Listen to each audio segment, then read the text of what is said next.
조금만 들으면은 우울해집니다. 깊이 들어가야 하고서 이제 힘을 얻는 겁니다. 그래서 송년주일은 사실 이제 한 해를 마무리하는 시점이기 때문에 메시지들을 좀 이렇게 잡다 보니까 조금 좀 비장해지고 좀 더 우리가 좀 그런 마음은 있는데, 오늘 오전에도 그랬지만 오후 시간도 마찬가지로 오늘 제목도 좀 의미심장하게 잡았어요. 따라서 합시다. 늙지 말고 성숙해 가자. 아멘입니까?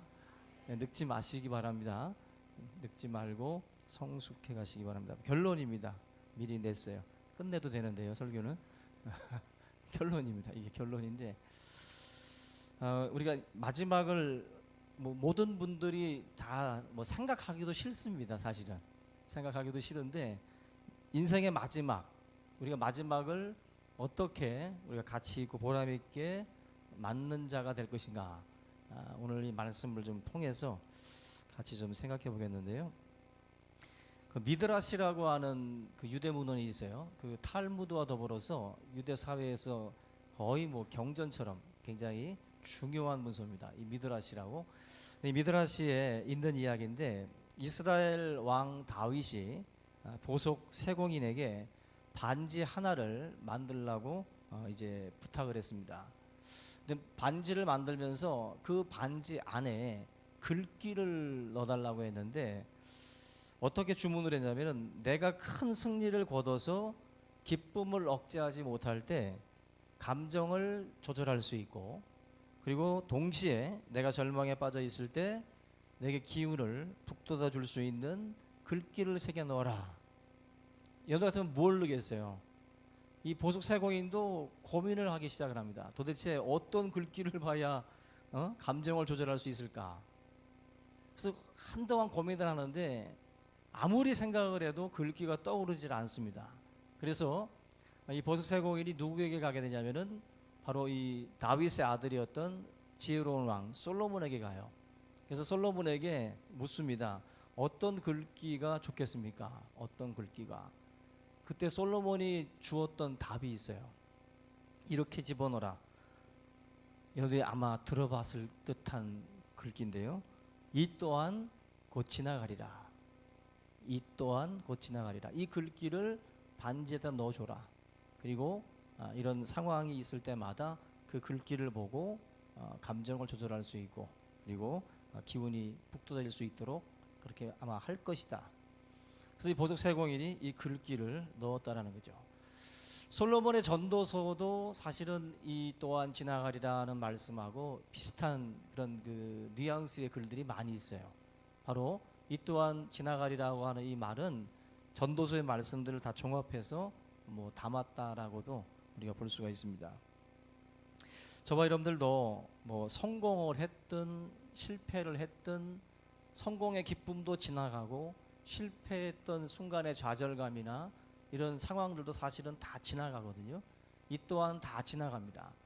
그 어떤 굉장히 말씀 구절 하나가 굉장히 지혜롭고요, 그리고 많은 것을 담고 있는 우리 신앙인에게 있어서는 굉장히 필요한 그런 말씀입니다. 이 일반 세상 사람들에게도 이 글귀는 지금 많이 알려져 있어요. 그래서 이 또한 지나가리라고 하는 이 말이 많은 분들에게 삶의 어떤 중요한 글귀로 지금 사실은 쓰여지고 있는데, 예수님께서 하신 말씀 중에 한날 괴로움은 그날의 족하다라는 말씀이 있어요. 그러니까 어떻게 보면은 한날의 그 괴로움은 그날로 그치고 지나가게 하라는 거죠. 그걸 또 내일 가지고 와서 또 이렇게 계속하는 게 아니라 한날 괴로움은 그날로 족하니까 그때 다 지나가는 것으로 어떻게 보면 이제 받아들이라고 주님께서도 말씀을 합니다. 오늘 본문 이 시편 90편에서 이 모세가 우리에게 해준 말씀, 오늘 오전에도 제가 잠깐 언급을 했었는데, 날 수를 계수하는 지혜를 달라고 하나님께 기도를 드리고 있습니다. 저와 여러분들이 허송세월하지 않고 우리의 이 시간들을 하나님께서 인정해 주시는 가치 있는 그 시간으로 우리가 쓰시려면 반드시 날수를 계수하셔야 돼요. 날수를 계수하는 이 지혜가 저와 여러분들에게 있게 되면 결국 최선을 다해서 우리에게 주어진 그 시간들을 의미 있게 사용하게 될 줄로 믿습니다. 그런 점에서 저와 여러분들이 이제 마지막 순간이 올 것 아니에요? 생각하기 싫지만, 그죠? 우리가 다 마지막 순간이 오는데 인생을 잘 마쳤다라고 할 수 있는 사람이 되기 위한 그런 그 지혜들을 우리가 오늘 말씀에서 보셔야 됩니다. 먼저 시편 90편 오늘 본문 9절 보면은 우리의 모든 날이 주의 분노 중에 지나가며라는 말이 있어요.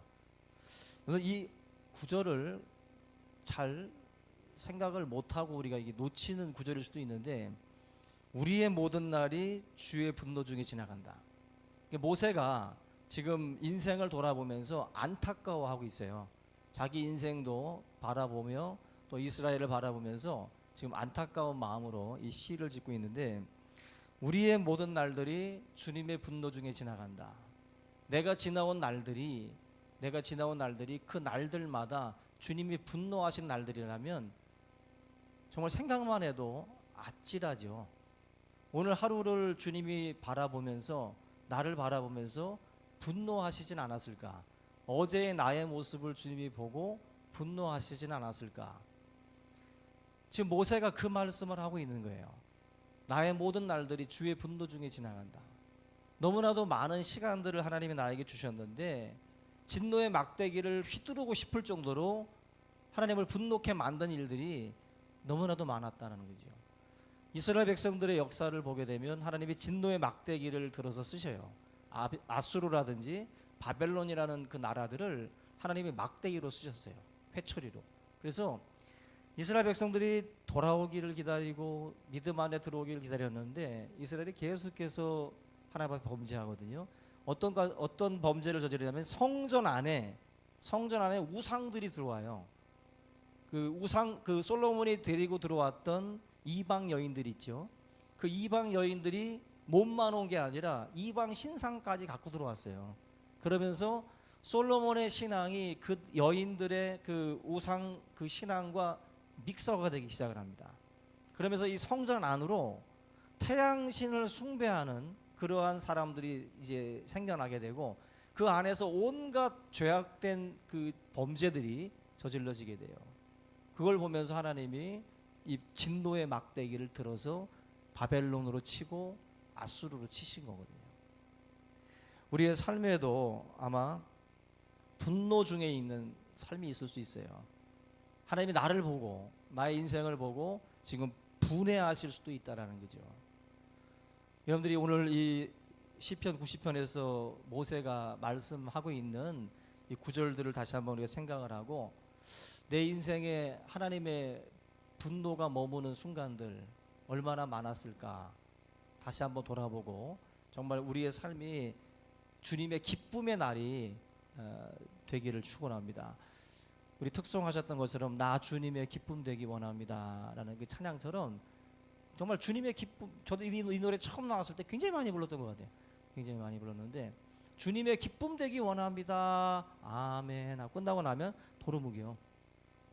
나 주님의 기쁨 되기 원합니다 해놨다가 도로 나가면 또 새로운 사람이 돼버려가지고 전혀 주님의 기쁨이 아니라 분노의 사람이 될 수가 있어요.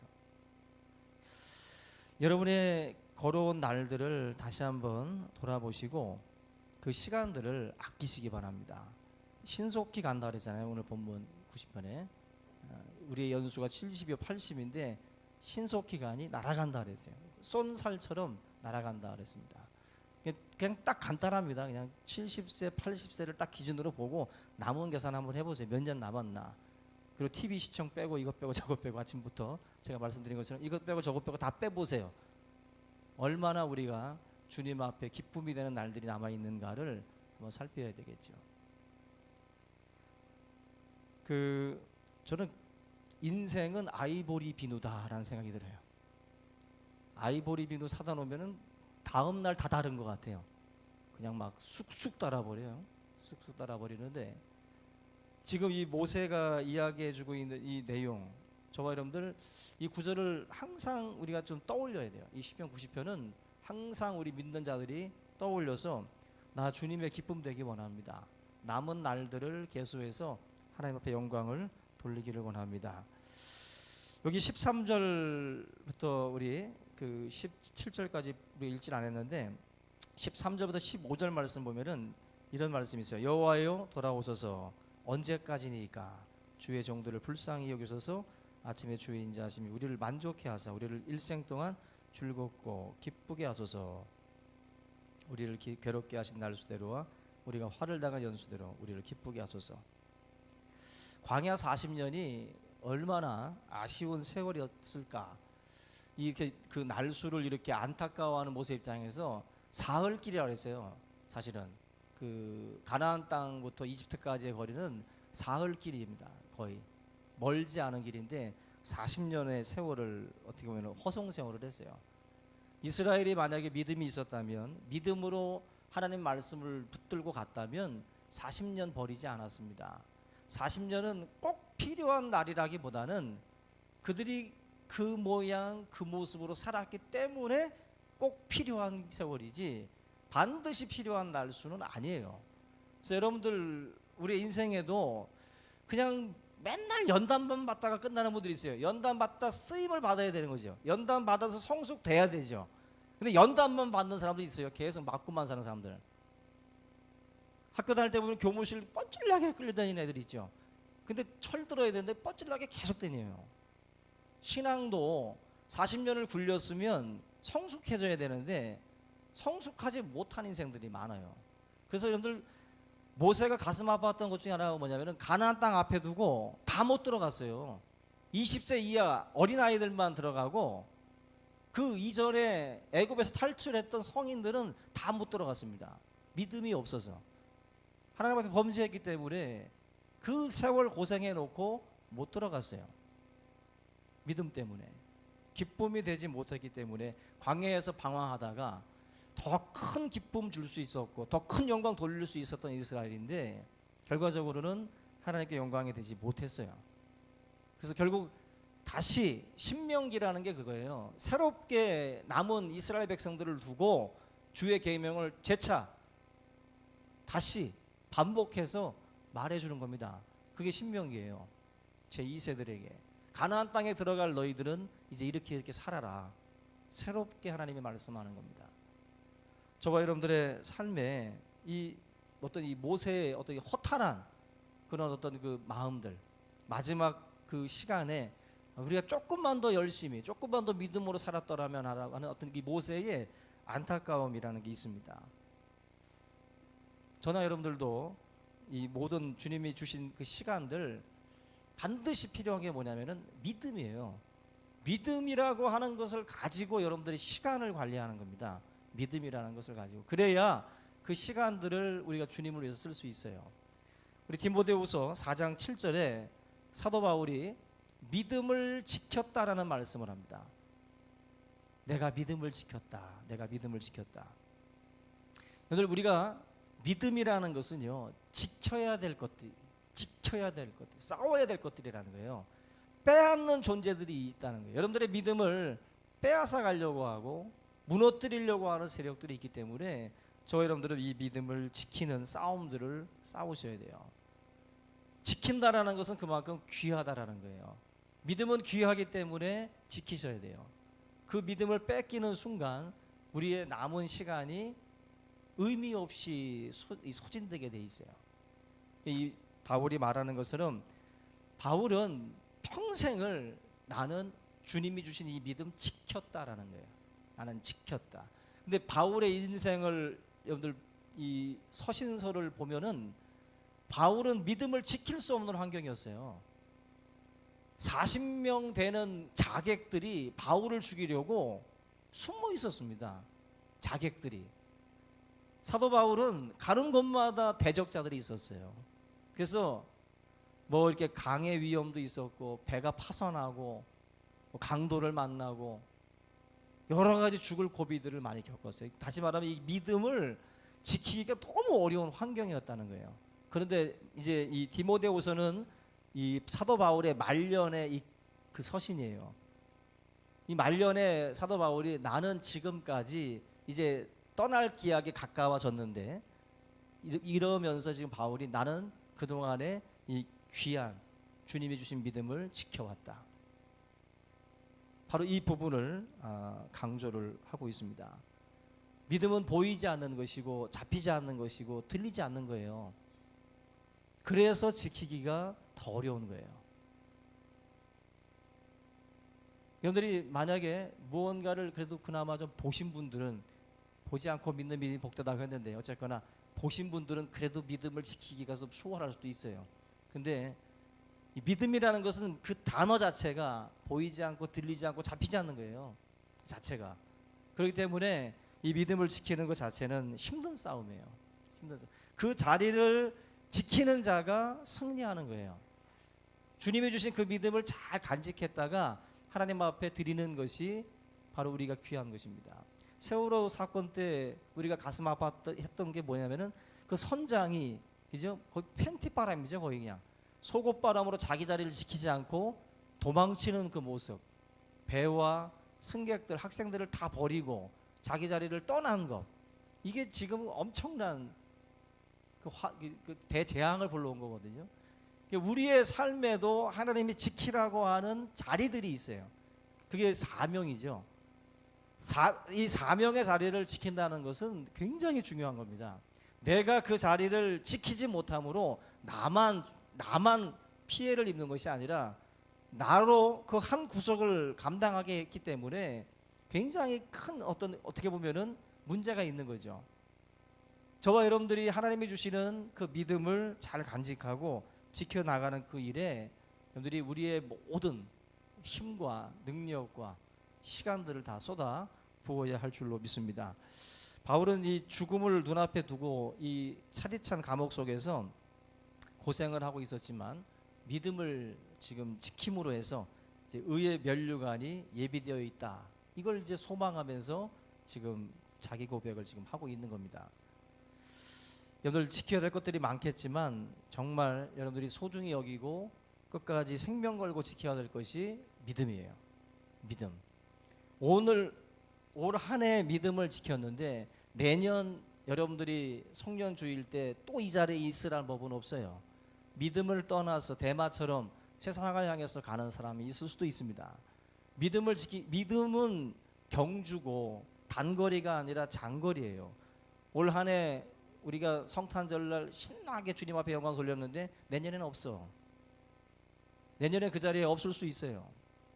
믿음을 지키지 못하고 한 해 동안 1월, 2월, 3월 계속 연거푸 나에게 몰아치는 여러 가지 그 환난과 역경이 나를 쓰러지게 해서 연말에 나로 여기에 서 있지 못하게 할 수 있어요. 올 한 해 우리가 마지막 이 주일에 서 있을 수 있게 하신 것 우리가 하나님께 감사하셔야 돼요. 또한 우리 스스로도 참 대견스럽게 우리를 바라봐야 됩니다. 왜? 믿음 지킨 거예요. 목회를 하다 보면 이 같이 있던 그 자리에서 떠나는 분들을 많이 봐요. 많이 보는데 참 그 가슴이 아픕니다. 그리고 가끔 어쩌다 만나면 교회를 안 다니고 있는데도 또 이제 얘기를 해도 또 시큰둥하게 반응하고 또 그러는 걸 보면 너무 안타까워요. 믿음을 못 지키는 거예요. 믿음을 지키지 못하고 뺏긴 겁니다. 뺏긴 거예요. 바울은 나는 믿음을 지켰다. 믿음을 지켰다. 생명 걸고 여러분들의 믿음을 잘 간직할 수 있기를 주님의 이름으로 축원합니다. 바울 사도가 그 6절 디모데후서 4장 6절 보시면은 이런 말씀을 합니다. 전제와 같이 내가 벌써 부어지고 나의 떠날 시각이 가까웠도다. 죽을 날이 가까웠다라는 거예요. 관제는 이 전제라고도 하고 이제 관제라고도 하는데 이거는 무슨 말이냐면은 피를 부어드리는 제사입니다. 피를 부어드리는 제사. 바울 사도는 자기의 피를 하나님의 제단 앞에 부어드리는 이 제물이 기꺼이 되겠다는 거예요. 바울 사도가 지금까지 주님을 위해서 땀과 눈물을 지금까지 쏟아부었는데 이제는 마지막으로 주님 앞에 나머지 피까지 바치겠다라고 하는 비장한 결심이에요. 바울은 순교하거든요. 바울은 그냥 곱게 죽지 않았습니다. 바울은 자기의 생명, 이 피까지 드리겠다라고 하는 이 고백처럼 바울도 순교의 길을 걸어가요. 바울의 그 후반기는, 그 인생의 후반기는 굉장히 비장하고 장엄합니다. 우리의 그 삶의 오늘 제목처럼, 여러분, 우리가 노후는, 우리 성도들의 노후는 늙는 것이 아니에요. 바울의 노후도 늙어가는 게 아니었어요. 바울은 지금 보는 것처럼 늙음을 볼 수가 없어요. 바울의 인생은 그가 걸어간 길을 들여다보면 이건 무슨 청춘 같아요. 이 사람이 걸어간 길은 나이 든 사람의 발자취가 아니에요. 전혀 바울의 일생을 들여다보면 이 사람은 마치 안 늙은 사람처럼 보입니다. 안 늙은 사람처럼. 이게 지금 바울이 우리들에게 주는 교훈이에요. 바울은 생각이 늙지 않았고요, 용기도 늙지 않았어요. 아무리 두려운 일들이 자기 앞에 있어도 안주하지 않고 그 안으로 뛰어 들어가요. 그게 바울의 일생이었습니다. 우리 사랑하는 성도님들도 늙지 마시기 바랍니다. 피부는 늙어요, 그죠? 근데 지금 세상 사람들은 늙음에 대해서 굉장히 더 관심이 많아요, 그죠? 그래서 막 땡겨서 배꼽이 목까지 올라온다 그러잖아요, 그죠? 목젖인 줄 알았더니 배꼽이 되잖아요. 이게 너무 땡겨나가지고. 여러분들, 이게 지금 우리들의 관심인데, 늙음에 대해서 너무 우리가 이게 관심 갖기보다는, 성도라는 존재는 영원히 사는 존재 아닙니까? 그죠? 하나님 안에서 영원히 사는 사람이기 때문에 젊음이라는 말도, 어떻게 보면 늙음이라는 말도 맞지 않다는 거예요. 성도는 하나님 안에서 영원히 살기 때문에 성숙해져 간다라는 말이 맞는 말이에요. 여러분들은 나이 든다라는 말보다는 성숙돼 간다라는 말이 더 옳습니다. 아멘이죠? 그런 점에서 우리 일여전도회가 제일 성숙한 여전도회인가요? 아닐 수도 있어요. 아닐 수도 있다고. 교회는 나이 많은 분들이 있는 게 좋은 게 아니라 성숙한 분들이 많은 게 좋은 거예요. 나이도 드셨는데 성숙하기까지 하면 금상첨화입니다. 이상하지만 금상첨화예요. 여러분들, 절대로 성도들의 마음속에 바울의 이런 어떤 그 비전과 꿈이 머물고 있다면, 그 사람은 대화를 나눠보면, 벌써 대화 나눠보면 노인낸지 이 느낌이 와요. 그런데 바울과 여러분들이 한번 대화를 나눈다고 생각을 해보세요. 한번 지금 이 사도 바울하고 내가 한번 커피 무슨 커피야 그거? 어떤 그런 거 해가지고 따라서 마시는, 뭐 갈아서 마시는 어떤 커피들을 이렇게 먹으면서 바울하고 한번 얘기 한번 해보라고. 바울이 하는 말 한마디 한마디가 어떤 느낌일 것 같아요? 아마 이 마음 속에 막 여러분들이 이 심장, 아까 저거 가사 보니까 무슨 고통친다는, 고통이 외쳐, 고동치지, 그죠? 심장이 고동치는 걸 아마 들릴 거예요.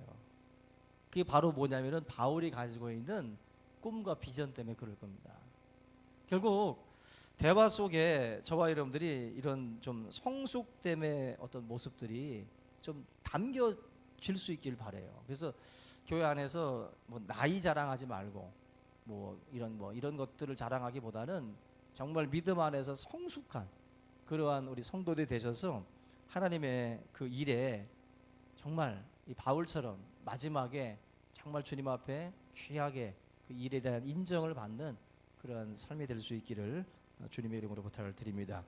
그런 점에서 저와 여러분들, 이제 여러분들 인생의 후반은 절대로 휴식의 때가 아니다. 아멘.